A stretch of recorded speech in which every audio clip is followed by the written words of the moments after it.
because the Pentagon has sounded the alarm over drone attacks, rocket attacks on American troops that are happening in the Middle East. Yeah, this is not to be taken lightly. Since the conflict in Israel, since Israel's counterattack, at least 24 U.S. troops have been injured in both Iraq and Syria in just the past week. The Pentagon pinning it on Iranian proxy groups, on terrorist organizations, though there's no direct word, no confirmation that Iran ordered the attacks. It just looks like it was pulled out of the typical playbook.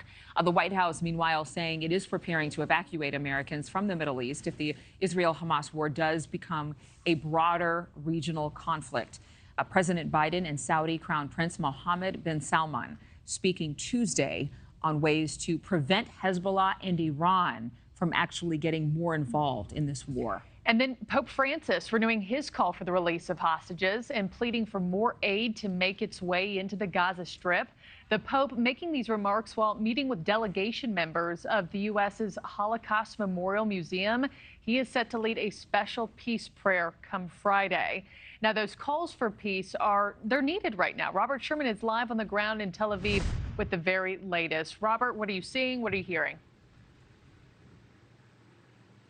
It's been a rather tense 24 hours here as we've seen the IDF put on defense a few times, one of them by air. We saw the largest barrage of rockets here since that October 7th strike. We even saw over half a dozen rockets intercepted over our heads, which really put the entire region here on edge. And it wasn't just Tel Aviv as well. You see the whole seaboard here along the Mediterranean had to go into the shelters with missile sirens.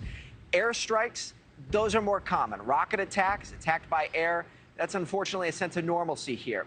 Attacked by sea, however, well, that's a little bit different. The IDF saying that Hamas terrorists tried to enter Israel by using divers, trying to get through underwater to infiltrate Israel. The Navy was able to repel them and eliminate the threat, but it just goes to show how relentless the threat is here on the ground in Israel. Meanwhile, for the everyday citizens here, they are in mourning. They are still in shock and disbelief from that October 7th attack.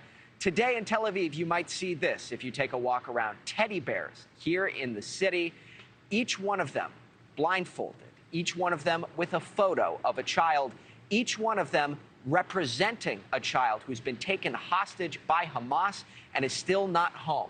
For the everyday Israelis who walk by, it's a striking image.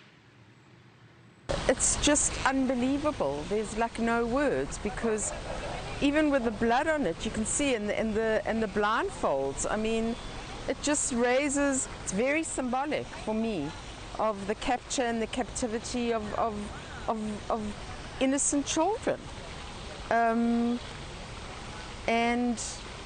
it's completely heartbreaking.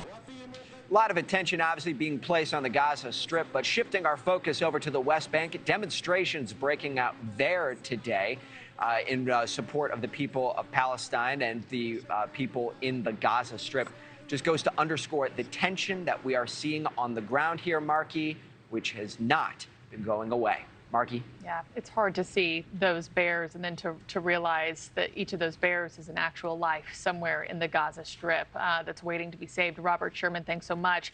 Thank you for watching. Go to newsnationnow.com to find NewsNation on your television provider. And don't forget to click the red subscribe button below to get more of NewsNation's fact-driven, unbiased coverage.